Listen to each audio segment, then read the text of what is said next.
Okay, now is that sound? Is that sound? Okay, I will say, hi, I'm Cayden from ViA Investing Academy. I will say one more time, right? Is that sound? Sound. Okay, there are 85. Okay, so right now, Bluffy Go says okay. I can hear now. Okay, good. Something strange has happened. But anyway, pertaining to the so-called strange thing, right? Let me just chit chat with you for a couple of seconds. Recently, there were quite some, some things that people talk about on the social media. Of course, the first one is the Will Smith giving one of the hosts, right, in Oscar Award creates a very tight slap. So that becomes a talking point on social media. So that's one. The second thing, right, is the train to Busan. So there's a zombie apocalypse, right, where there's a huge gang of people, like 500 people, rush to MBS and then want to buy the Omega slash a Swatch watch. Yeah, so this is also quite interesting, huh? Yeah. The last time I observed such a zombie apocalypse is when people rush to go and buy Hello Kitty, right? So long time never see this. So it's always good to see this. I think this also is in line, right, with the MOH guidelines, right, where if you put on a mask, no need social distancing. So you can see really they really fully utilize the new policy, right? So that's one. There's one third thing I want to say, but I cannot remember what is it. It's somewhere in my mind. Just now I was talking about the Will Smith and then the apocalypse. Well, what's that one more thing? Oh, there's one more thing, which is a small thing, right? Is today, I think, we in fact from today, we can choose not to wear mask when it's outdoor. Yeah. So initially, when I left my home, I would expect to see like 90% of people not wearing masks. But surprisingly, 90% of people are still wearing masks. Yeah. So I was thinking maybe it's a neighborhood. Even those uncle, they're still wearing masks.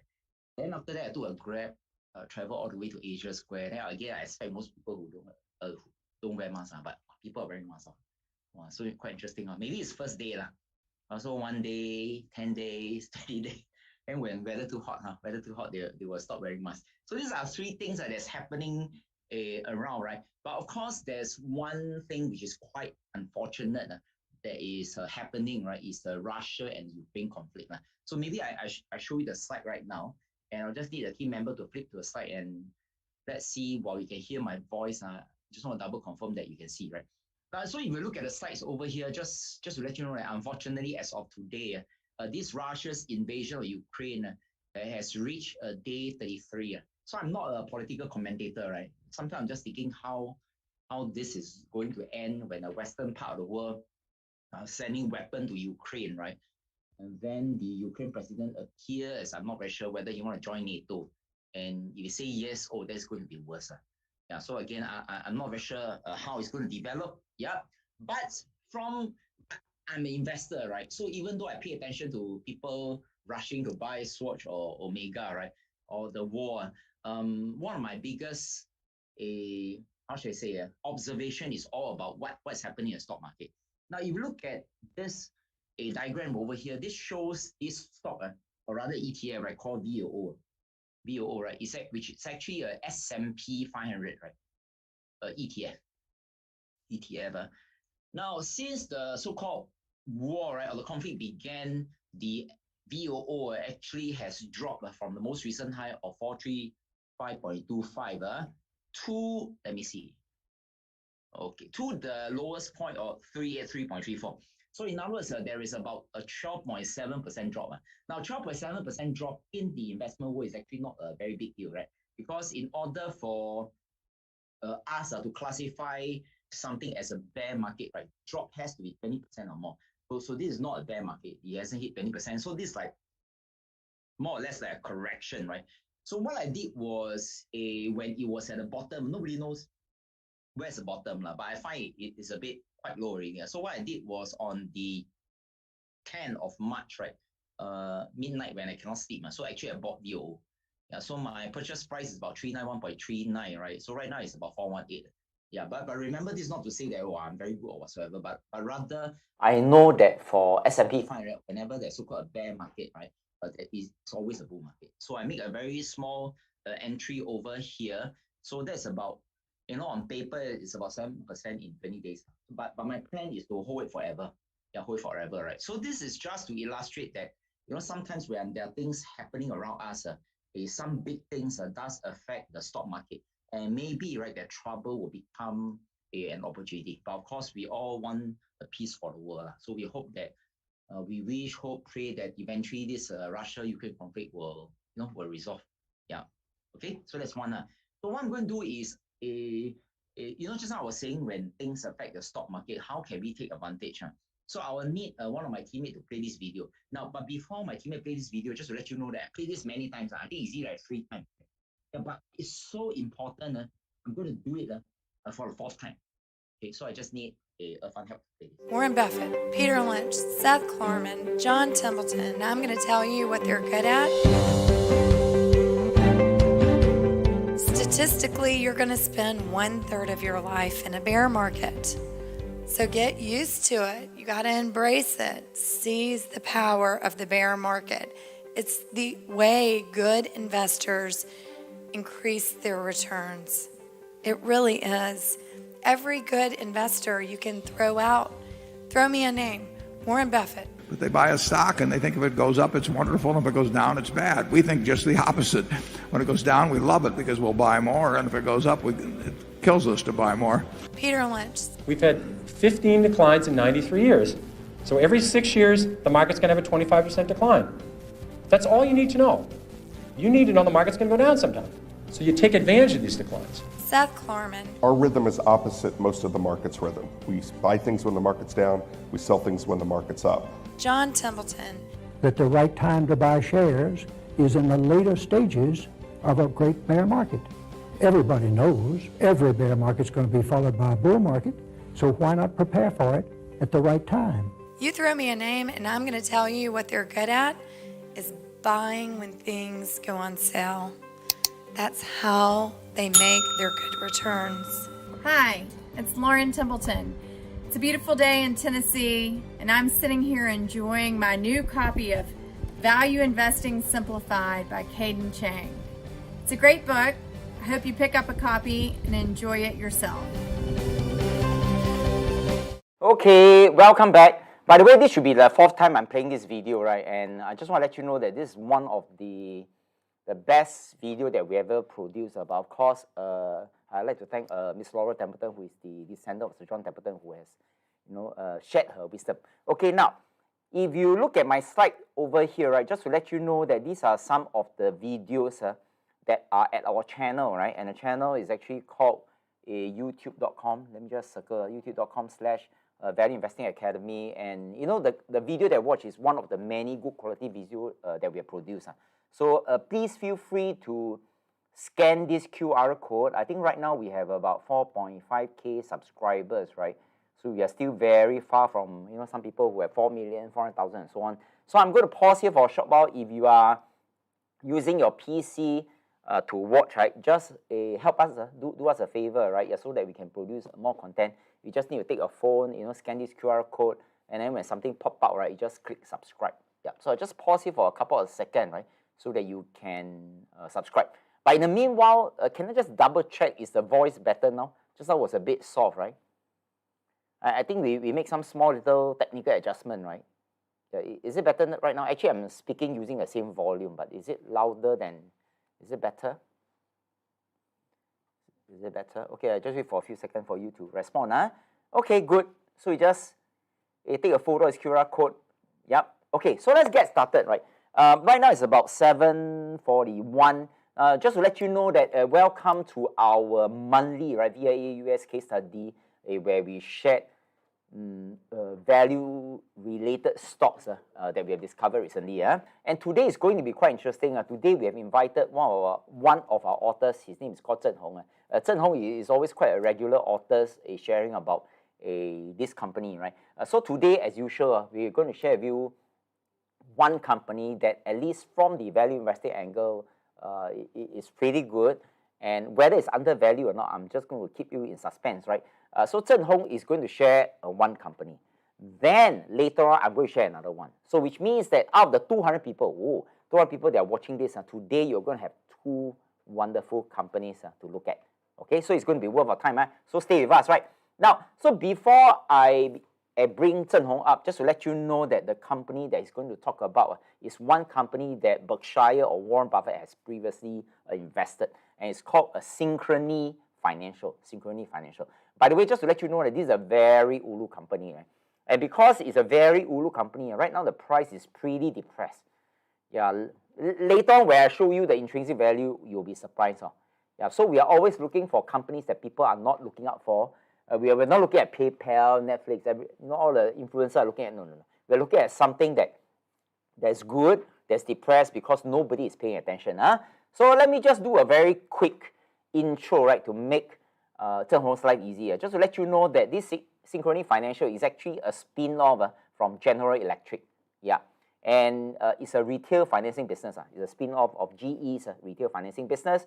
And even though it's unpopular, I don't think any Singaporean will heard about it, right? It's the largest, pay attention to this word, it's the largest provider of private label credit cards. And then later on, right, Zheng will talk about what do you mean by private label in the United States. Interesting, huh? Yeah, the interesting thing is the largest provider of private label credit cards, and not many people have heard about it. Yeah, and one of its specialty is to partner with other firms in the early days, including Walmart, right, to market its credit products.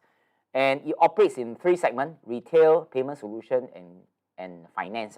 Yeah, so this is a very brief, right? Now, but before I invite Zheng Hong, I'm going to share with you a very short video, right? Let me share with you this context. Now, this video is from this company, a stock advisory company called Motley Fool. And this chap, actually I do not know who is his name, but I think it's one of the analysts of Motley Fool, right? And remember, this video is some years ago. Yeah, it's about 2018, it's about 4 years ago. Yeah, and then you look at the title, the biggest credit card company that people have never heard of. Interesting, huh? So in this video, right, this guy called Matt from Motley Fool, right? Remember, he's sharing his opinion based on certain facts that he discovered. So he'll talk about why, right? Why he is a big fan of a Synchrony Financial and why Warren Buffett in the early days did invest in Synchrony Financial. So I just need our teammate help, right, to play this video. It's just a 4 minutes video. Yeah, and then after that, Zheng Hong will come up. One more here, Matt. Synchrony, perhaps a name that not everybody is familiar with, but Synchrony is they have a history with PayPal too. Tell me what you saw in their most recent quarter. Well, in my mind, we're saving the best for last year. I'm a big fan of Synchrony. I often refer to them as the biggest credit card company people have never heard of. Their core business is store credit cards. If you have a credit account through a store credit card through, say, Amazon, it's a Synchrony card.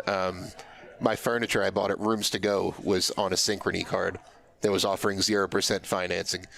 So they have a pretty broad reach. They have dozens and dozens of retailers issue their credit cards through Synchrony. Synchrony is really just firing on all cylinders right now. Store credit cards are a very lucrative business if they're done correctly. They charge higher interest rates than typical credit cards. Store credit cards tend to be in the 25 to 30% interest rate range, whereas regular credit cards average about 17% right now. So while they have higher delinquency and charge-off rates, it's more than made up for by the additional interest income. Just to kind of give you just a number from their recent quarter, Synchrony's net interest margin is about 16.5%. Wow. That's what the average credit card charges altogether before expenses and charge-offs and things like that. So Synchrony's doing a very good job of risk management, which is producing some pretty impressive margins. They're also quietly growing their banking platform. They're becoming one of the biggest online savings banks because they offer higher interest rates. They don't have a branch network, so they can pass on some of the savings to consumers in the form of high interest savings and CD accounts. So they're not only are they growing their business very quickly, they're funding it with now low-cost deposits as opposed to borrowed money. So their business is looking good. They have a bunch of positive tailwinds. I actually just met with Synchrony's leadership team here this morning. That was my first Money 2020 meeting at 7:15 in the morning. So we got it started off with a bang. But they brought up a bunch of really good points that are going to be long-term tailwinds for the company. The Care Credit product, which is issued at a lot of physicians and veterinarians' offices, things like that. It's supposed to be a healthcare credit card, is a Synchrony product. And I'm sure a lot of listeners have noticed that over the past couple of years, more and more healthcare costs are being shifted onto the consumer. So whether we like that or not, it's a big tailwind for the Care Credit product, which offers people a very low-cost way to finance their healthcare expenses. The Care Credit is becoming a bigger and bigger part of Synchrony's bottom line every quarter, and should continue to do so. And they're also investing very heavily in technology, improving the customer experience, figuring out how different products work together. They're just recently rolling out their home card, which is they're kind of pairing all of their home-oriented retailers that issue Synchrony cards into one. Same with Auto Card. They're issuing a new credit card. You could buy, say, gas, go to an auto parts retailer, anything you need for your car, kind of combining onto one store credit card product. So they have a lot going for them. Their quarter was very impressive. 14% year-over-year loan growth, 14% deposit growth. They're buying back shares at a breathtaking pace. I want to say they bought back almost $1 billion of shares just during the third quarter. Wow. Which is about 4% of their total in one quarter. So they're taking advantage of this. They lost a key partnership recently. Unfortunately, they lost their Walmart partnership. But if they're growing at a 14% rate, they're going to more than make up for that lost revenue in no time. So they're taking a great advantage of their depressed valuation. They're running a very efficient business. 31% efficiency ratio is unheard of in banking, even for low-cost internet banks. That's very impressive. And they're just making some really smart moves and great margins, great profitability, and I'm excited to see where they go from here. Okay, well, investors, if you haven't heard of Synchrony or if you've never looked into it, it sounds like based on what Matt's told us here, get it on your radar, Synchrony. Okay, I think I want to give some credit to this analyst from Motley Fool, right? Now, so I'm going to go to a very important slide. Just to let you know that Synchrony Financial is just one of the 50-plus companies that we have discovered throughout analysis since April, right, 2020. Yeah, 2020. And then I think from out the 215 people who are watching this video, I'm quite sure some of them will be our members, our members, right, our US case study members. And then they will have heard before this company. But remember, right, the video is a bit old. It's in 2018, right? And what we're going to do is we're going to give some updates in addition to what this Motley Fool has already shared. But before I bring Zhen Hong up, I think it's important for us to just, for me, to read out disclaimer, right? So that, to manage expectation. Now, remember, right, our intention for this evening case study analysis is actually solely to illustrate the application of value investing methodologies and various valuation methods in the context of real-life companies such as this Synchrony Financial, right? For all of us, for continued learning of value investment methods, investor education. So remember, under no circumstances does any of the information provided in this case study, Synchrony Financial, right, represent a recommendation to buy, sell, or hold any stocks. And whatever we're doing, the illustration this evening, right, demonstrate the general application of value investing principle, as in how we analyze. And it doesn't take into account each of your individual characteristic, profile, and or risk appetite of any given investor. So remember, in no event shall ViA, myself, or Zhen Hong, right, be liable to any of your viewers, guests, or third party for any damages of any kind arising out of the use of any content shared here, including without limitation the use of such content outside its intended purpose, right, or investor education. And remember, any investment losses, loss profit, loss opportunities, special, incidental, indirect, consequential, or punitive damages resulting from such unintended use.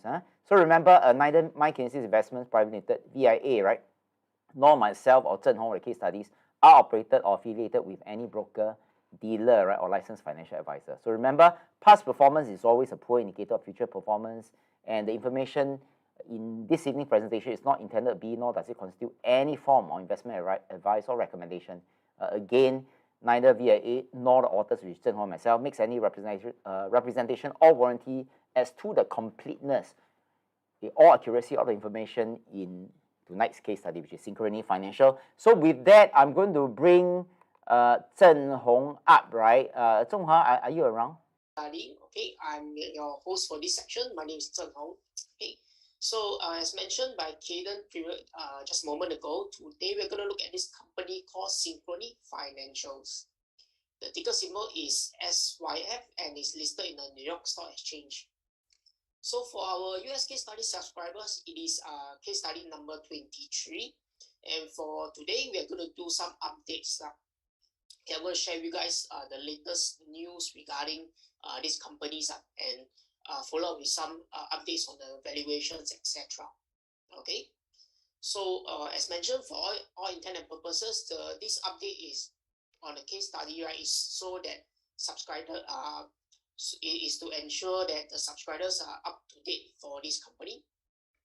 Okay, then now, unlike previous updates, right? Okay, Synchrony Financials has just filed their annual SCE 10K filing on the 10th of February. So we are very lucky to get their latest numbers. So usually in the past few cases, we extrapolate data from the Q3 or Q1, Q2 or Q3 results. But for today, we are lucky to get a whole full year. Okay, so with that out of the way, let us zoom into the case study. Like a well-traveled road, we will start things by looking into the circle of competence using the 4 questions: what, where, type, and future. Okay, so for the what question, we would like to know what exactly is Synchrony Financial all about. So basically, right, Synchrony is a consumer financial service company. The company assists and enable customers to take on financial aids in whatever is required. Okay, so the Synchrony also mainly does this by offering credit services with products such as private label or general purpose credit card, as well as loans for both the short term and long term. So I believe this portion has been showcased in the video. Okay, now something worth mentioning by the author of the case study, right, was that the Synchrony also collects and transacts data of their credit users, so mainly to their partners to create a positive feedback loop. So how this loop comes about basically, right, is that Synchrony Financials, they partner with entities such as those kind of branded goods like Kuching, Prada, or that example. Okay, then the customers will use their dedicated credit card. So once they use those cards, right, Synchrony will collect the data. Then in turn, they will transact such data back to their partners. So you can see it's a loop. Okay. Then last but not least, right, this Synchrony Financials also operate through the traditional brick. They operate mainly as a online banking service as opposed to the traditional brick and mortar setup. Okay. Now, normally, right, for those who have seen the flow of how I present, okay, we would not touch the financial statement so early on. So, however, right, I intend to follow the flow set by the author of the case study previously. So it would be remiss that if you do not first address the revenue percentages, so as to find which product category is responsible for bringing in the money. Okay, so as you can see here, highlighted the net income, net interest income, right? So as the name suggests, right, majority of the earnings, right, is brought about through this avenue called net interest income. Okay, which the name implies is the interest generated from loans. Okay, so there's also another portion here, total other income. So this total other income, right, as shown in the category, right, comprises of things such as admin fees, loyalty programs, etc. So these are like your typical handling fees, etc. Okay. So, and now we have a little bit of calculation and a pie chart to showcase. So we can see that almost all of the income generated from the interest, whereas a small sliver of income is by other means such as the aforementioned handling fees, administration charges, etc. So with that in mind, let us look into the type of products that Synchrony has to offer. Okay. So for the end users, Synchrony offers an assortment of credit facilities from various industries. So as mentioned by the author in the case study, right? Okay, the private label credit cards help the end users to earn loyalty points where when the users utilize such dedicated cards in the dedicated outlets. Okay, so for example, if I were to own this Synchrony private label credit card for say Old Navy, and I go to Old Navy outlet and do my shopping and I use it, I'll earn loyalty program points. Okay. Then to the end users, right, this will probably translate to offers and savings, while to the partnered businesses, right, it meant traffic. Okay. It meant traffic and the volume of product usage, as well as potential analytical data. So for this analytical data portion, right, later we'll go through it in a short while. Okay. So next, after that, we have the care credit, which is basically a healthcare credit card. So it's basically created to provide loans and assistance, right, for healthcare services that are not within the confines of traditional insurance or traditional banking loans. Okay. So on the left here, we have the areas which the company can assist in. Okay. So like typically insurance would not cover things like veterinary or simple or dental, etc. Okay. Now, as for savings products, right, okay, here are the various types that Synchrony can provide. So some terminology to explain is that first up, we have this thing called the CD. So CD is a short form and it stands for Certificate of Deposit. So in our own local context, right, it means fixed deposit. Okay. Then the next terminology to clarify is this word called the IRA. Okay, which stands for Individual Retirement Account. So this IRA, do take note because we are analyzing US company. So usually you read about it in the annual report. And put into local context is our local CPF account. Okay. So with that, right, these are all the products for the end users. So right now we'll move on to products that are catered to business entities, aka their partner entities. Okay. So for the business entities, Synchrony has tailored many solutions for businesses, especially in this post-pandemic environment where digital payment has grown in usage. So imagine this package. Synchrony, as mentioned before, Synchrony offers credit cards to end users, and then they also offer a payment system to the business. So as such, right, this is how the company managed to position themselves in a very nice sweet spot. So on one end, we have Synchrony offering credit cards to end users, and then on the other end, they offer a payment system. So this is how Synchrony create a glove fit situation. Okay. Then right here, we have the various industries which Synchrony has partnership within. Okay, it's quite extensive, but not exhaustive. Okay. So you have things like automotive, jewelry, trailers, etc. Okay. So what does all this partnership entails, right? Okay, echoing what the author of the case study had explained, Synchrony is able to capitalize on the data collected, which in turn transact over to their partners. Excuse me. So they sell the data to their partners, and these partners can in turn use the data to better serve their customers, aka to streamline and do a more targeted approach to entice new customers. Okay? Then as the saying goes, happy customers are long-lasting customers. So in a way, this is a positive feedback loop. Okay? So this is all for the what question, and it will lead us nicely into the where question. Okay? So for the location, Synchrony presence is mainly in the United States, the US. However, the company do have international presence as stated in their 2021 10K filing. Okay, down here. Don't worry about this legal risk, because this is like a few paragraphs that I can extract explanation or indications as to where their international operations are. Okay.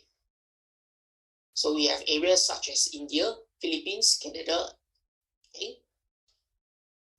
Now, so after where we go into type, okay, So according to value investing criteria, any company with growth rates less or equal to inflation is slow growth. Any rate above inflation but less than 20% is medium growth. And any rate more 20% or more is fast growth. So previously, the author of the case study had calculated the growth to be at about 11.78%, okay, using our own in-house ViA calculator. And this was done back in early 2020 while using the reported 2029 earnings per share. Okay, so today we have the 2021 earnings per share number as shown here, and we have gotten growth rate to be about 12.46%. So whether is it a 2029 EPS or 2020 EPS, both numbers got us a growth rate of about 12%, and it is classified under medium growth. Okay. Now, as you can see here in the EPS graph, right? Okay. The burning question that will come out is what happened in 2020. Okay. So let us carry this, hold that thought for now. It will be answered later on in the quantitative portion of this update. Okay.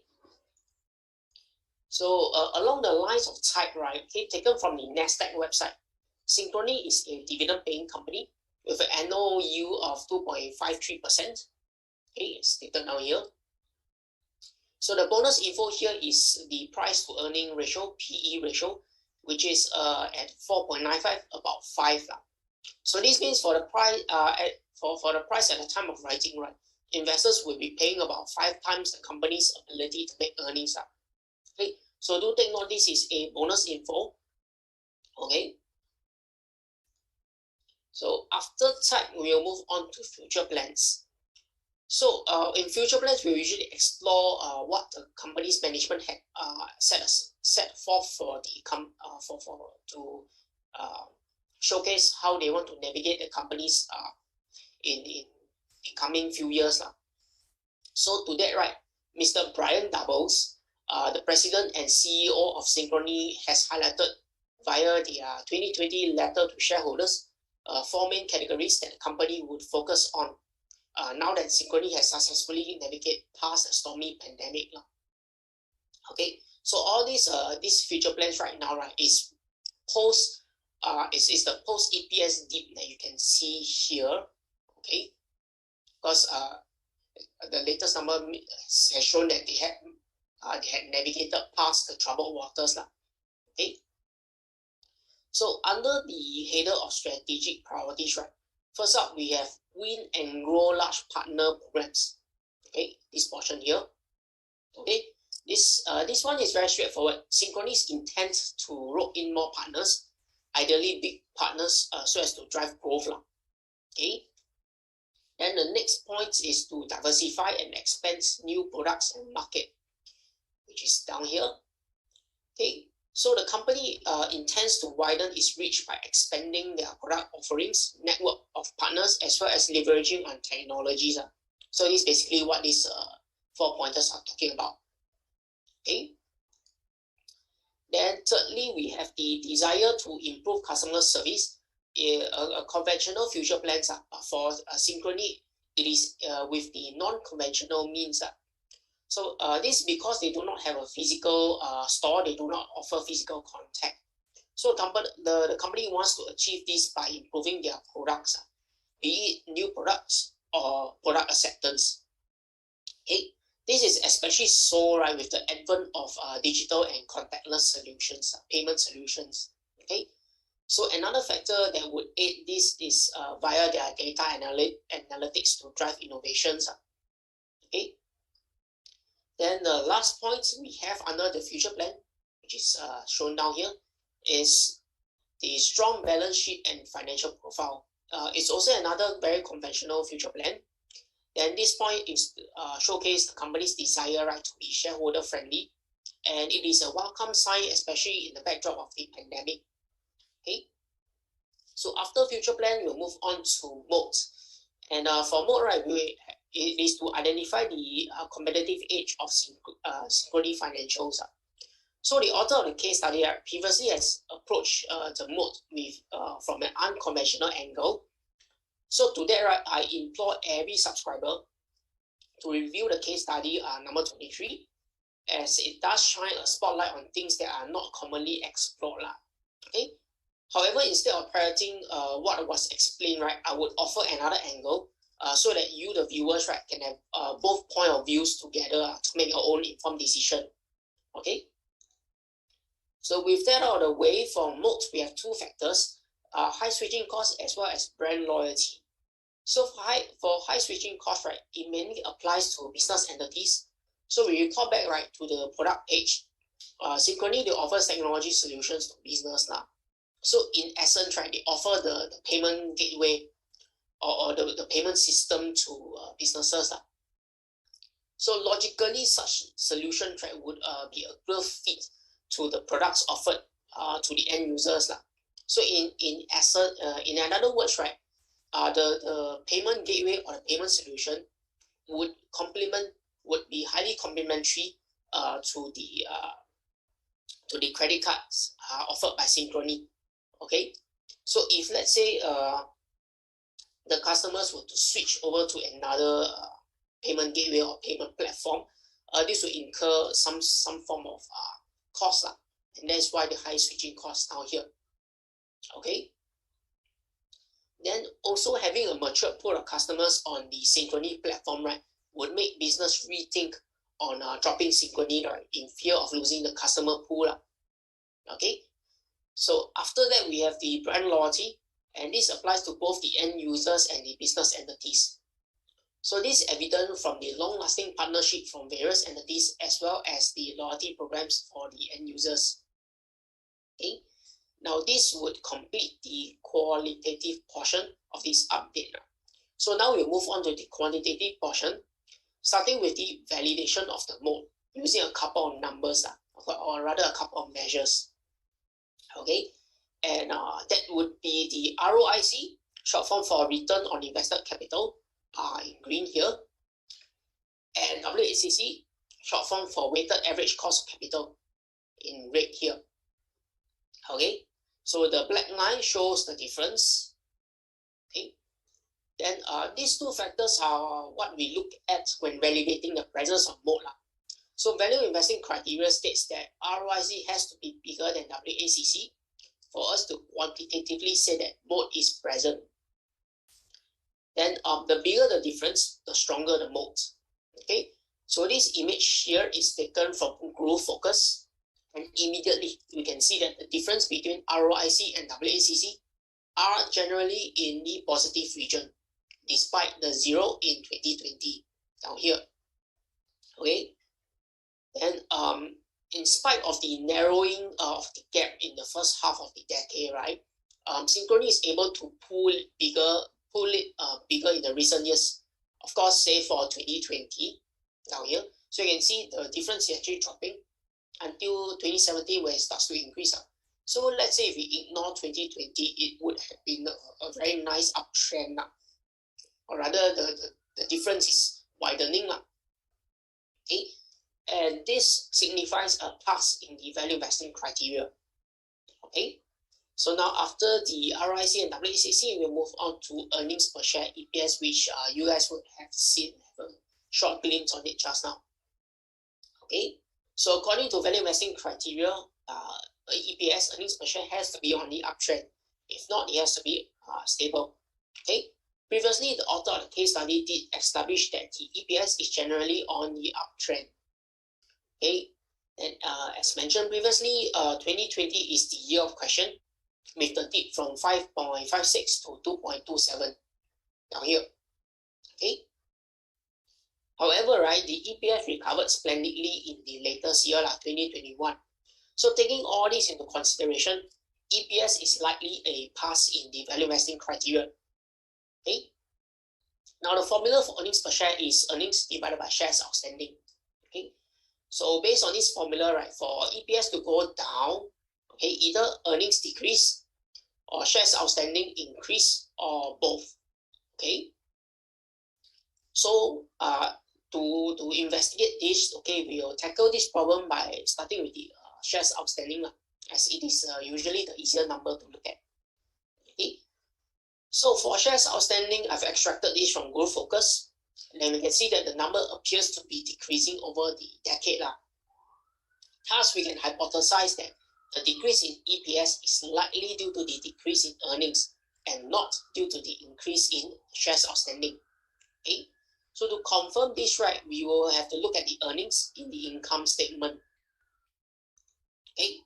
So from the income statement of 2020 annual report, do take note, because we're investigating the dip in 2020, we have to look at the 2020 annual report. Okay? So from the report, we can see that there is an increase in the increase in their income is much lesser compared to that of 2029. Okay, you can see here. Then 2020 is also the peak of the pandemic, coupled with social unrest in the States. Remember the black guy who got shot, or rather got choked to death, those kind of social unrest cases. Yeah. So Synchrony has then, because of all this unrest and all this uncertainty, right, Synchrony has increased their provision for credit losses. I've highlighted this in pink. Okay. So while the other income increased slightly, down here the total income increased slightly. Okay, I suppose it's not enough as the overall net earnings has decreased. Okay, hence we can more or less hypothesize that the decrease in EPS is likely due to the decrease in earnings or net income.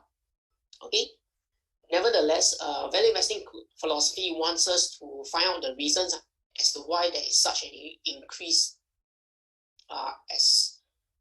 there's such a decrease. Okay, and it can be found within the same annual report. Okay, so within the annual report, the management had explained that the decrease in earnings, right, is largely due to the lower net interest income and higher provision for credit losses. So these two reasons are the result of the ongoing pandemic, the non-renewal of Walmart retail card program, as well as the CELC accounting guidelines. Okay, so what is the deal with the Walmart? So it turns out, right, back in 2018, the company has decided to stop renewing their retail card program with Walmart, and I suppose this had resulted in some charges. Okay.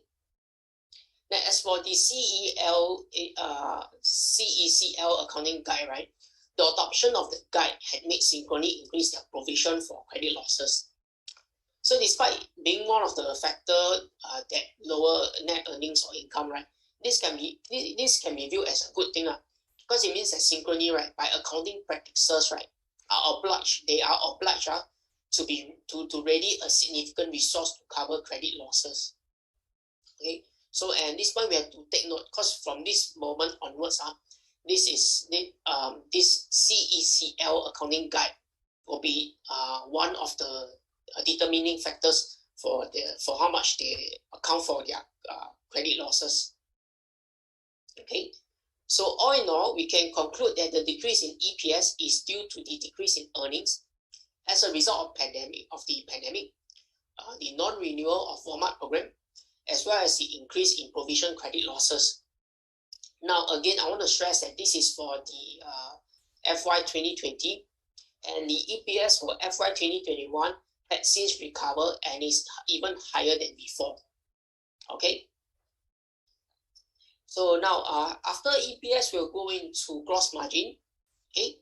So, value investing criteria for gross margin is that it has to be above 40%. If not, it has to be on the uptrend or stable. But wait, how come the gross margin here is 0? Okay, so the answer is very simple. We have to look into the formula. Okay, so basically, right, Synchrony Financials, they do not sell any goods. They do not hold any inventory. As such, right, the cost of goods sold, down here, the cost of goods sold is 0. Okay, so the gross margin is, therefore, using gross margin is not the correct measurement to use in this aspect. So how do we gauge the degree of margins then? So to that, right, we have to look into this thing called the net margin. Okay. So extracting their net margin numbers and plotting a graph, right, okay, we have a shape that looks like this. Okay. So trend-wise, it appears to be on the gentle uptrend, but it also appears to be slightly choppy with a lot of ups and downs. Okay. Although the net margin is less than 40%, it is on its way up. So investors, for us investors, we like to see this continue upwards. Okay. So after net margin, we'll move on to this thing called the cash flows. Okay. So for cash flow, we are interested in two things: operating cash flow and free cash flow. So for value investing criteria, it detects that cash flow has to be on the uptrend. If not, it has to be positive and or stable. Okay. And free cash flow is derived from operating cash flow by subtracting capital expenditure, or capex in short. Okay. So despite the slump in recent years, the cash flow for Synchrony Financials appears to be on the uptrend, generally speaking. Therefore, it can be considered as a pass in the value investing criteria. Okay. So after cash flow, we'll move on to the returns, specifically returns on equity and returns on assets. Okay. So for the return on equity, ROE, the formula is net income or earnings divided by equity, and the result multiplied by 100. Okay, this is the formula here. Okay. Then value investing criteria detects that it has to be more than 50%. Okay. So for Synchrony Financials, it appears that their ROE is en route to higher point, if not for 2020. Okay. So you can see, other than 2020, the rest of it appears very good. So to that, this is a pass in the value investing criteria. Okay. So now, the value investing methodology would also demand us to investigate on the dip. Okay. So for the 2020 ROE to decrease, right, either net earnings or income decrease or equity increase based on the formula. Okay. So previously in the EPS section, we have already established that the net income or earnings has decreased. So our main concern now is to look into the equity on the balance sheet. Okay, but for now, let us hold this thought, okay, and take a quick look on the return on assets, because both of them share the same formula, and the reasons for and the numbers can be found on the balance sheet also. Okay. So for the return on assets, ROA, same thing, formula is net income or earnings divided by assets this time, and the result multiplied by 100%. Then value investing criteria states that it has to be more than 7%. Otherwise, it has to be on the uptrend or stable. So with a shape similar to ROE, featuring uptrend in recent years and a dip in 2020, it is unfortunately below 7%.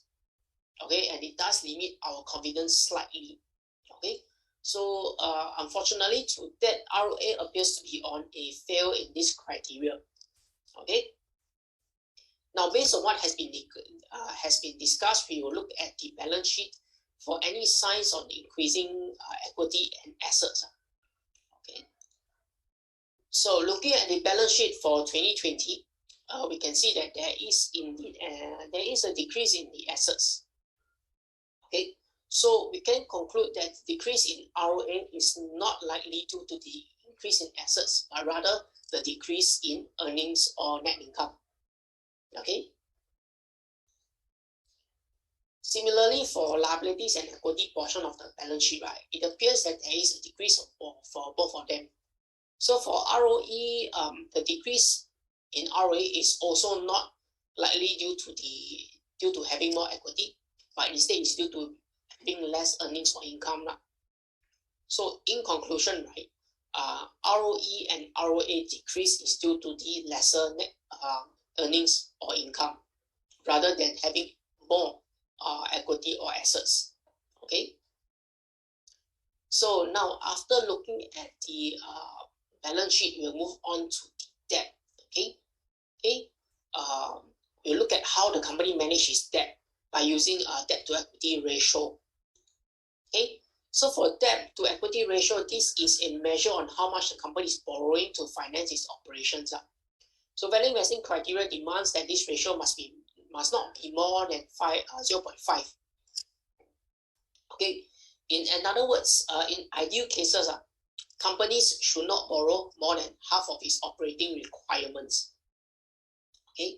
However, this is very different for banks and other financial institutes. Okay. This is because banks, they borrow money in the form of deposits and lend money to others, thereby earning interest. So based on this understanding, right, it is perfectly logical that Synchrony has high debt to equity ratio because of the nature of the business. Okay, as you can see here, it is high. The caveat, the good thing, the silver lining is that you can see that the debt to equity is actually going down. Okay, so this is actually in traditional value investing criteria, right? Okay, this is actually very good. Okay. And here we have a clipping from Investopia stating the notion of bank having high debt to equity ratio. Okay. So this basically just to showcase or further elaborate or further support the point where banks typically have high debt to equity ratio. Okay. So now the author of the case study had proposed to examine this segment, right, by looking from a view of assets over equity, bad loans, coverage, and debt maturity.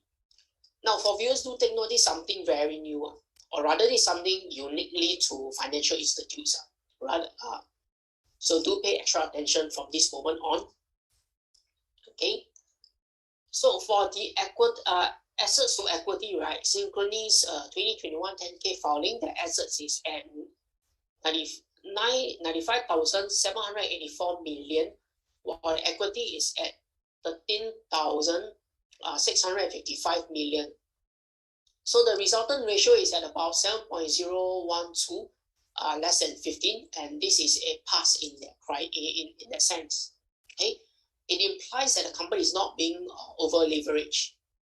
Okay, whereas moving on to the bad loans or delinquent loans, okay, this is a term used by banks, right, to denote cases where the customers are unable to pay on time.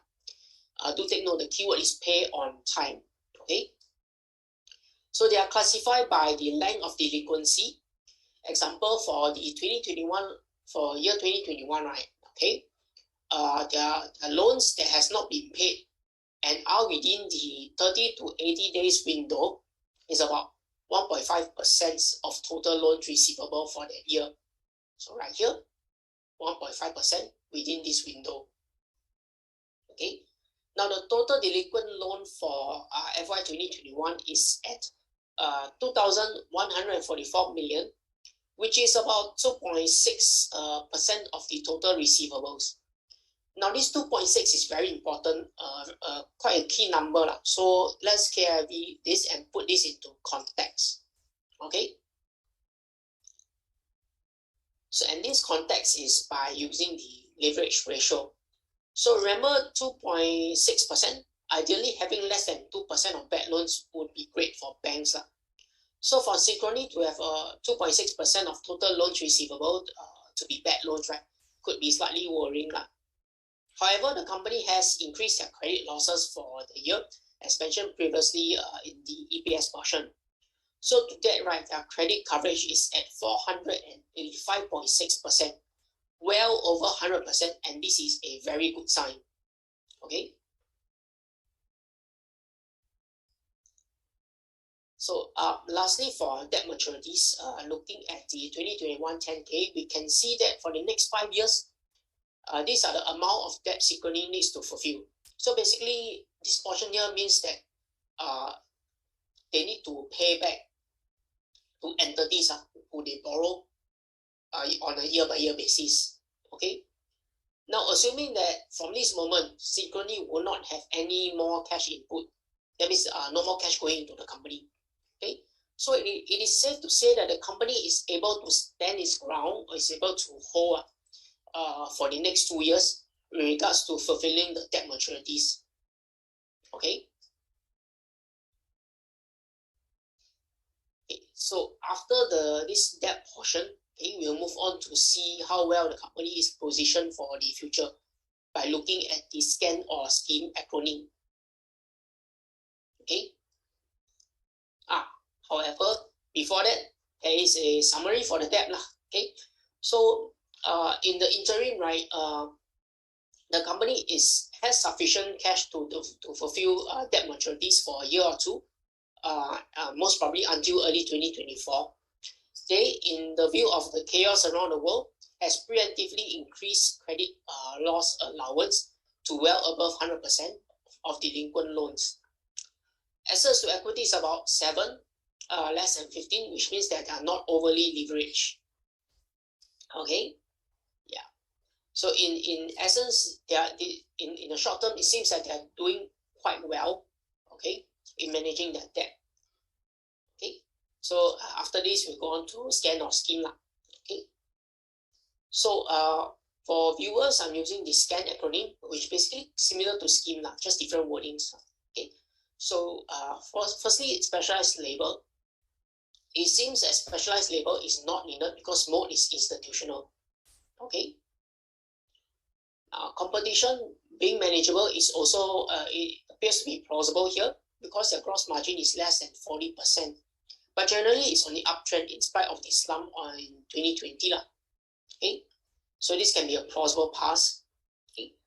Now moving on to the ability to raise price. Okay, this is unlikely as the industry is price sensitive. However, right, if you notice double A here, okay, this means that the second one, okay, is what the author of the case study has actually recommended. Okay, rather he proposed that we look at things from a different angle, which is the ability to make more business partner, okay, make more business partnership. So the more business Synchrony can partner with, right, the more avenues for the company to make earnings. Okay, so in essence, right, the earning more from the volume of transaction rather than the monetary value of each transaction. Okay. Then lastly, new technology definitely helps the company as it is a digital banking platform, and it will do them good to embrace technology. Okay. Now, last but not least, we'll move on to the risk and mitigations. Okay. So there are a couple of them. So firstly, we have the ongoing pandemic, which affected pretty much the whole world. So as we can see in 2020 annual report, the earnings has decreased due to the lesser loans receivables, lesser deposits, as well as more allowance for credit losses.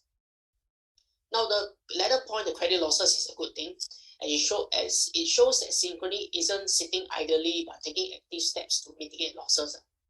Okay. Then the last one, we have the indebtedness. Okay, this indebtedness of the company. Unfortunately, due to the nature of the business, the company has high debt to equity ratio. However, right, the company has also structured layers of mitigations to prevent default, which is the worst case scenario. Okay, such measurements ranges from like having cash and equivalents that could last until 2024. The aforementioned increase in allowance for credit losses, etc.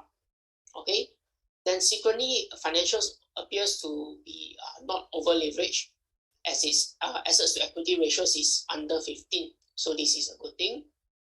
Nevertheless, right, okay, there is still a potential for default as the 2008 incident has reminded all of us to stay vigilant, irregardless what industry we invest in for investors. Okay. So with that, we have come to the end, and the quick recap on Synchrony Financials is that it is a consumer financial service company. Their business mainly rely on interest income generated from loans. The company is a medium growth company. Okay. The slump in 2020 is mainly attributable to the ongoing pandemic, such as the decrease in loans receivable and increase in allowance for credit losses. Okay. The company has successfully navigated past the troubled waters, and this is evident from their 2021 recovery. And they are also undertaking strategic priorities to enhance their market standing. While debt to equity is worrying, okay, it is normal for such industry, and at the very least, right, in the short term, the debt appears to be manageable. Okay. Pandemic and indebtedness are two major risks for this company. And with that, we have come to the end of this session. Okay, and I hope this update will assist you, the viewers, in making your own informed decisions. Thank you. By the way, just to let you know that the reason why we are running this US case study analysis and then we open up to the public, it has a few reasons. I mean, the first reason is we also want to let the general public know that investing is not about looking at the share price in the past and then trying to predict the share price in the future, right? Because if you look at all disclaimers, they always say a past performance is not equals to future performance. So it's dangerous to assume that if you toss 10 coins, right, and then the 10 coins end up head, and then 11 toss will be head. Yeah, because the past is not equals to the future. So that's one. And then the second reason is also to let the general public know that these are some of the common structure, right, that we analyze a company. Analyze company, yeah. Yep, analyze company. So of course, the third one is just to let you know that for our existing members, all subscribers for our US case study, we always meet our subscribers or members every 3 to 4 months. And every time when we meet them, we will invite authors. Yeah, we invite 2 authors to give updates on companies that have new updates. So for example, for this Synchrony Financial, right, Zheng Hua has shared, luckily, they released their most recent annual report, which is 2021. So we want our subscriber to know what's happening. Yeah, happening. Yeah, happening. So it may be, right, maybe we're just going to spend about 5 minutes time for the audience, right? There are about 240 people who are watching this YouTube live. By the way, any question that you want to pose in the chat before Zheng Hong go off? Yeah, about Synchrony Financial. But in case you're asking about the valuation, don't worry, right? After the break, I'll talk about the valuation. Actually, Zheng Hong has already done the valuation. Yeah, but we want to keep the suspense, so we put it after the break. So don't worry, I still have, right? Yeah. Any question that you want to ask? Yeah. By the way, just to let you know that for financial related companies such as Synchrony Financial, or in the previous slide, we did this company called New Bank, NU, right? New Bank. They are very different from majority of other companies such as Sheng Siong or Walmart or whatsoever. So the criteria that we use are quite different. For example, instead of debt to equity, which Zheng Hua say not so relevant, right? We use an asset to equity ratio, which is less than 15%. Yeah. Okay, so Alvin asks, I'm not very sure whether you have answered to this. I think this is quite difficult. Right? Yeah. So Alvin asks, is value of I don't know what he meant by value, but anyway, he said it's value SYS sensitive to interest rate increase. Fed might do it a few times this year. This one a bit out of my pay grade. But if we think into in a macro perspective, right? If the Fed increase or decrease interest rate, right, there will always be a spill over to everything. So I suppose the answer to his question is if there will be spillover effects, whether is it positive or negative. Unfortunately, at this point in time, I do not have the answer for it. Okay.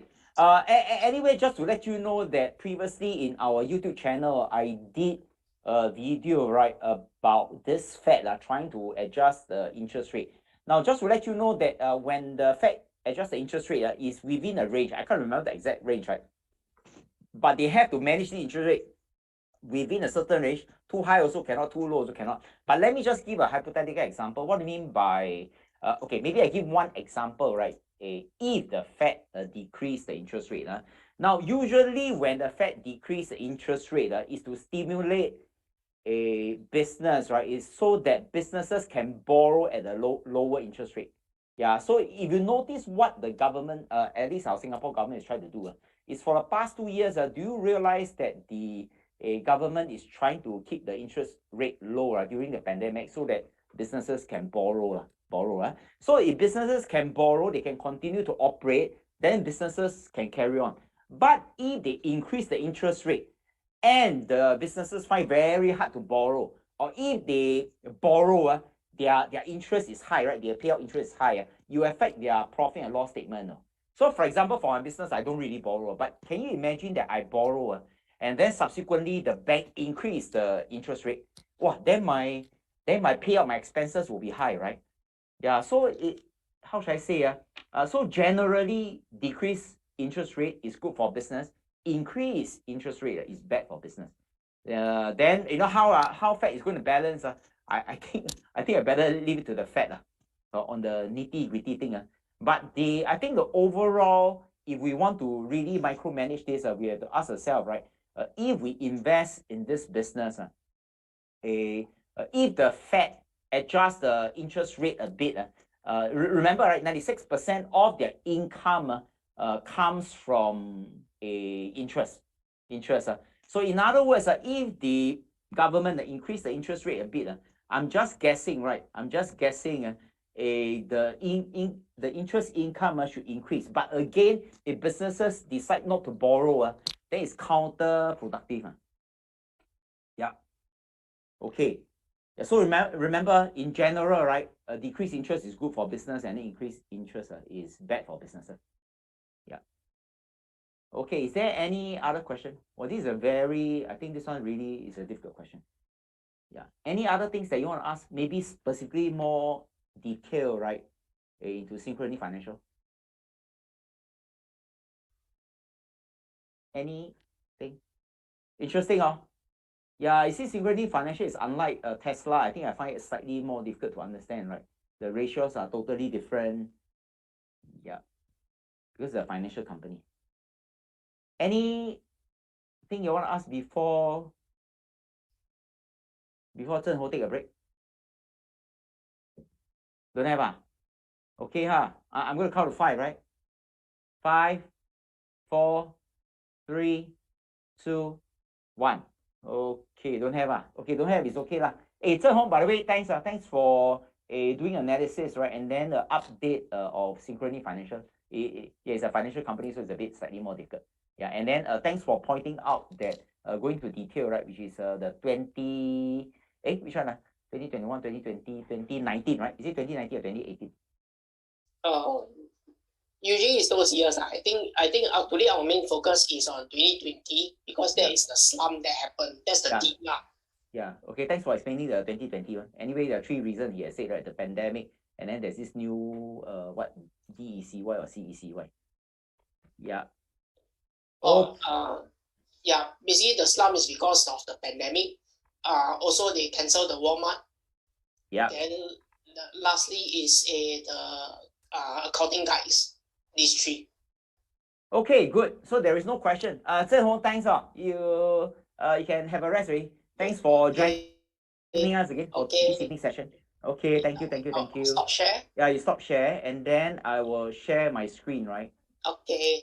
Thanks, Zhen Hong. Have a good rest. Okay, ladies and gentlemen, welcome back. So I just need our team member to put on the slideshow, right? So that you can see. Okay, good. You should be able to see the slide right now. Now, you may notice that I intentionally choose a picture, right, where I imagine myself to be sitting here. Actually, the amount of portfolio I have, I think is enough. One day, if I get tired, I think I'll be here permanently, right? Yeah. But moving forward, I'm going to keep to my promise about some of the things I'm going to do. First thing is I'll share with you the intrinsic value, right, which marks the entry price. And of course, we have a huge database of companies where we do all this work for you. And then the second one, right, we talk about the comparative analysis. Yeah. And of course, the last one, which is most interesting, is while trying to find data, right, for Synchrony Financial, we have actually accidentally discovered another company. Okay, so let's get started, right? Now, comparative analysis. When we say comparative analysis, we are comparing Synchrony Financial with other companies, yeah, in the same sector, right? So you can see Synchrony Financial is here. So we are comparing some key ratios. Now let me just explain, right? During our quarterly gathering with our subscribers, we will still go through this as well. Yeah, so this is a lot of work, right? So just small little things that sometimes takes me about a day, right? Takes about a day, Now for the traditional company, we use ROIC, but for insurance, bank, financial related company, right? We use this term called return on tangible equity. And then TTM stands for trailing 12 months. Yeah, so you'll be hearing the ting, right? Because the stock market has already opened. And then, yeah, later on, if you've got a chance, I'll show you the selling options, right? But anyway, in short, this ROTE, right, we want it to be bigger than WACC. So here I have calculated the difference using Excel file. So there are a total of 8 companies over here. So I've highlighted so-called the top 4 companies. Those are the highest number, right? So all these are highlighted. So whenever it's highlighted, I count it at 1 point, a very blunt instrument like 1 point, right? And then, number one, a good company, based on the value investing angle, we want it to have a durable competitive advantage, such as economic moat. And we also want the company to grow. By the way, if you invest in a company that doesn't grow or the share price doesn't grow, so preferably we want the growth, fast growth, right, is about 20%. So you see, if you look at all this company over here, do you see here? This, at least for the past 3 years, is really very good growth. Yeah, good growth, right? And usually the movement of share price, it correlates with the earnings growth, which means that if the earnings do well, the share price will do well. And then after that, we talk about net margin. By the way, just to let you know that I think about 6 months ago, I watched an online course, right, where this Howard Schwartz, who is the, I think the former CEO of Starbucks, he said something like, if you are able to find a company where the net margin, right, is 30%, it's already very good. So if you look at all these companies, you realize that margin is really high. Really high, right? And here, even though it's 28, actually, it's quite close to 30%. It is very difficult to invest in, to find a company where the net margin is 30% above. It's very difficult. So I gave some points over here. 2, right? That means 2 yellow cell, and then so on. So that's one part, so that we know the company has a durable competitive advantage. It does fast growth, very good margin, right? But we wanted more, right? We want to know more. So the next thing is we want to know the efficiency of the company. How is this Synchrony Financial doing, right, as compared to other related companies? So we want ROE to be bigger than 15. So if you look at all these numbers over here, all pretty good. In fact, all the companies all exceed 15, right? But we highlight the top 4. So 1, 2, 3, 4. And then for finance company, we want ROA to be bigger than 1. Actually, all these companies are all 1. So in ours, actually, all these companies are pretty good. But we want the best of the best. So we highlight again. So to look at debt, right? Remember just now, Zhen Hong was talking about using asset to equity ratio. We want it to be less than 15. So all these are all less than 15. So again, the smaller the number, better. So we highlight. Yeah. So what I did was I take all these points over here and I add up with points over here, right? So I end up with some points. So you realize that the comparing with each other, right, competitors, the one that stand out is this company that I never heard of, which is called One Main Holdings. We'll talk more about this later, but just remember this term, right? This name, right? One Main Holdings. So it's number 6. One Main Holdings. I never heard before. So later we do some work on this. And then the other companies are Discovery Services, and then this one is MasterCard. Yeah. So actually for Synchrony Financial, right, it's not that bad. It's not the best among the rest, right? But it's okay, somewhere like average, right? Average. So we want a good company. And then the next one, of course, in terms of price, we don't want to overpay. So let's look at the price aspect. Which one is cheaper, right, relative to their competitors? Yep. So just now we have done this already. So let's look at the price, right? Remember, these are relative valuation. This is not absolute. So in other words, you cannot see this and then say, hey, I want to make an entry. Cannot, So for banks, insurance company, finance related, we want to look at price to book ratio and see which one is the lowest. So if you look at 1 to 8, right? Oh, this Capital One Financial, is the only one that's less than 1. But the rest you have to pay a bit of premium. But this yellow cell are the lower, the cheaper one out of the 8. So price to book ratio. And then PE ratio, again, the lower the better, right? So if I highlight this, the yellow one are the lower. So PE 4.9 is really low. So if you look at the points over here, right, in terms of cheap, these are the 4 companies. So in other words, if I want to combine both, right, I think Synchrony Financial is okay. Okay, it's not the best among the best, but it's definitely one of the cheapest. Yeah. So this is a comparative analysis. But remember, right, comparing is one thing. We want to know the absolute, right? Yeah. Now, David, I have a question unrelated today. Buy or call put option. Sorry, because it's unrelated, so we're not going to address. You can go to our YouTube channel, right, and then look at one of the videos where I talk about what are calls and put option. Then why would anyone do it? But in short, I think it's speculation. If you want to buy a call option because they guess, estimate, pray, hope that the price will go up, so they buy a call option. Now, buying a put option is they pray, wish, hope, guess, estimate that the share price will go down, so they will buy a put option. So that's a quick answer to that. But let's look at the entry point, right? Now remember, in order for us to know the entry point, we need to calculate this thing called the intrinsic value, which means that if the share price right now is below the intrinsic value, it's considered undervalue. If it's around the intrinsic value, it's considered fair value, and if it's above, it's overvalue. So from Guru Focus, it says fair value. Fair value, that means about there, about there, right? So, but fair value, what does it mean? Is it buy, don't buy, or whatsoever?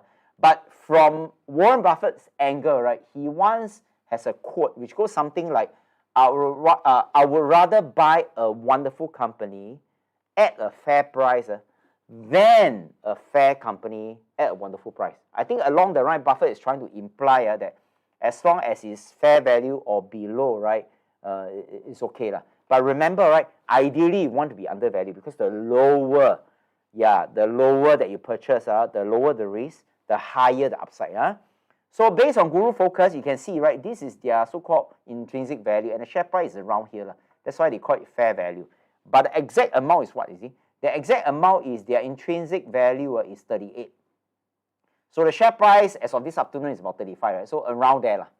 So this is Guru Focus intrinsic value. But remember, a point to note is that investors, which is all of you, right, should generally exercise prudence and then refer to whichever valuation that you know before deriving to own conclusion.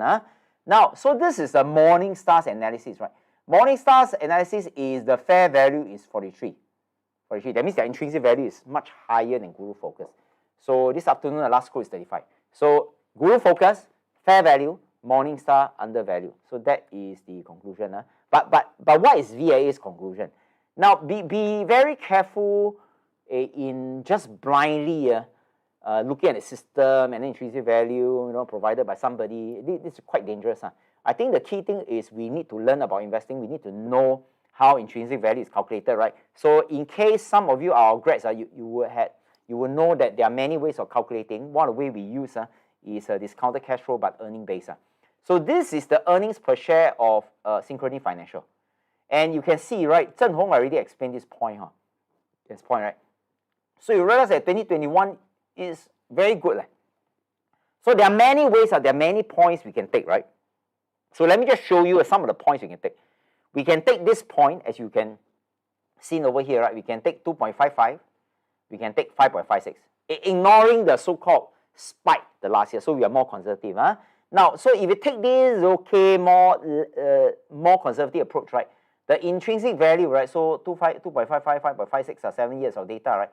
And then remember, I'm super conservative. The past growth rate is 11. I put 2, I put 2. And then the next year, I put 2. Oh, this is super conservative. Then I have a 30% margin of safety. So the target buy price is 38%. Sorry, $38. What am I saying? Yeah, so that is the first scenario, number one. Yeah. Then the scenario is I take the like every day is Sunday scenario, 7.34, right? So I take 2.55, 7.34, 9 years. So you see here also, conservative, right? Here is 12%, but I take only 2%. And then here I also take 2%. And then here put 50% margin of safety, because so actually at these two over here, right, I'm reducing the risk by being very conservative. And then here I further increase the margin of safety. So the intrinsic value is 36. Okay. So what I did next is a bit also conservative. I can see, right? So I'm going to make assumption that here maybe it's not 7.34, but it's 5.56. 5.56. So what would so here I think there's a I think there's a small error. Okay, so 2.55 over here. Here should be 5.56. 5.56, right? Yeah, I think I keyed wrongly. So anyway, I think this calculator I put wrongly. I think I screenshot wrongly. But it's okay, right? So what I did was I put 2.55 here. I put 5.5, right? Here I also put 2. I think here the margin of safety is 30%. 30%, right? Here, if I remember correctly, is also about $36. $36, which means that if I may summarize, Guru Focus valuation here is about fair value. Morningstar, right, is undervalue. I think based on VIA's calculation is undervalue because we really plug in, I mean just 2% future growth, right? Yeah, that's really super undervalue, And then let's look at the share price as of this afternoon. just to let you know that the last time that the share price was 1 year, so-called 1 year low, right, is on the 20th April, right? And then the share price 39. And then as of this afternoon, right, the share price is also on the low side. In fact, it's lower than this 20th April. That means the share price that I'm looking at in the afternoon, right, is 1 year low. 1 year low. So technical wise, right, 1 year low, and then the company, based on the angle of value investing, right, is undervalued. So Synchrony Financial, right? Now, so in other words, if it's undervalued, if you are a value investing graduate, I think you know what you need to do, huh? Yeah, but remember, you take full responsibility. Right? This is not a recommendation. And the next one is assuming that you own Synchrony Financial. There are two passive income you can enjoy. The first one is called capital appreciation, right? And the next one is called dividends. But there's one that's very interesting. If our grad, you will know, right? We do the CFOS, the options, right? So let's look at the option chain, at least based on the screenshot I get in the afternoon. So based on this afternoon, if we sell a 31-day option, right? Now, I purposely choose one as an illustration. I choose 33. What does 33 means, right? That means you want to buy Synchrony Financial at $33, and then you get paid. While buying the stock in the future at $33. So if I calculate the ROI, it's very simple, right? You take 0.4 divided by 33. And because it's 31 days, I prorate it to 30 days. Yeah, so that's 1 month, right? So like this, divide this, and then I prorate 1 month is about 1.17% per month. So 1 year extrapolated, maybe about 13, 14%. So absolute, for one contract, right, you will collect $40. Yeah, but I do a few scenarios, right? Yeah, so during a gathering, is instead of just one company, Synchrony Financial, usually my habit is do about 8 companies, plus minus, sometimes 10 companies, depending on what I can find, right? So every single company to our subscribers, I will list out what are the illustration, different scenarios for selling options. So this 31 day, right? The next one, what I did was I did this 52 day because I want to know which one is the highest ROI. So same thing, I choose a strike price of 33, right? So what's the ROI? This one is a bit higher, huh? This one is 1.17%, this is 1.66%. So I take 0.95, which is this, divided by 33, right? So the absolute amount, right, you will collect $95. Higher ROI in terms of percentage, absolute, you also have more. So I want to test out more, huh? Then I try 80 days. 80 days, huh? Now, 80 days, what do I get? I get 1.35 divided by 33, right? And then again, prorate to 1 month, I will have 1.53%. But in terms of absolute dollar, I will have collected 135. But of course, one contract is $135. If it's 10 contract, it's $1,350. Now, bearing in mind that the company, at least based on the different evaluation, is undervalued. But if you want to be undervalued, right, by selling a put strike price 33, this is what you'll get. Now, the reason why I highlight red is just to let you know out of the 3 scenarios, these 2 scenarios in terms of percentage is higher, and in terms of absolute, of course, is higher. So if you want, you can take a screenshot of this, right? Just to let you know that for the YouTube, we will leave the YouTube video here, so you can share with your friends. But some sensitive for some sensitive information, we will remove them tomorrow. Okay, so that's instant income opportunity. Capital gain, not instant, you have to wait. Dividend, you have to wait for the dividend payout. But CFOS is instant. So this is what ViA grads do for a living. Yeah, but the most interesting thing is Steve Jobs, when he was still alive, and then Tim Cook, when he take over, he always leave the juicy thing to the last. So there's one more thing. So what is one more thing, right? Remember, right, just now we talked about this Synchrony Financial, and then there's this company that's score number 6. Yeah, I have no idea what is this. One Main Holding, never heard before. I'm not very sure whether you heard before. So the key thing is, because I spend some time doing research, and I enjoy I enjoy doing comparative analysis. And every time when I eye on one company, I like to do comparative analysis so that I buy the best of the best, or the cheapest of the cheapest.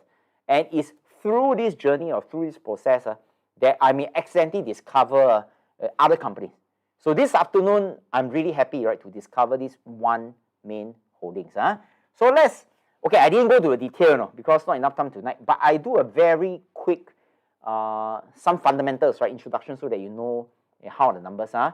So I went to the website, I have a quick look, right, One Main Financial. So just briefly what they do, personal loans, credit cards are very similar to the Synchrony Financial, right? Yeah.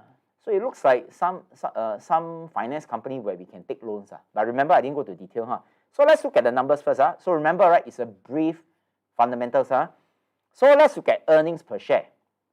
Earnings per share. Now, other than here and here, right, you look at the rest of numbers, it's an uptrend. So of course, from the value investing perspective, we want a company to have a predictable, consistent, positive earnings per share. So this one fits that criteria, right? Then the second thing is we look at the net margin. Now remember the net margin for Synchrony Financial is 28. It's a bit small, but here is 33%. 5% more than Synchrony Financial, and it's uptrend, uptrend, right? So now the margin is getting more and more. Yeah, again, value investing perspective, that's good news, right? Operating cash flow, really nice. Yeah, from value investing perspective, so what's so good, right? Free cash flow. Free cash flow is simply operating cash flow minus capital expenditure. And capital expenditure are simply money, right, that company use to buy assets that will last longer than 1 year, such as like renovation, equipment, and so on. So free cash flow, positive, uptrend, value investing angle, good. Now next one, right, return on asset. Return on asset for finance-related company, we want it to be bigger than 1, right? So can you see here? Yeah, so most of the time it's bigger than 1, and not only that, it's uptrend. And then of course the last one, ROE, right? ROE, we want it to be more than 15. Okay, it didn't cross 15, which is fine, right? But the most important thing is positive and uptrend. Yeah, so comparative to Synchrony Financial, the fundamentals looks okay, right?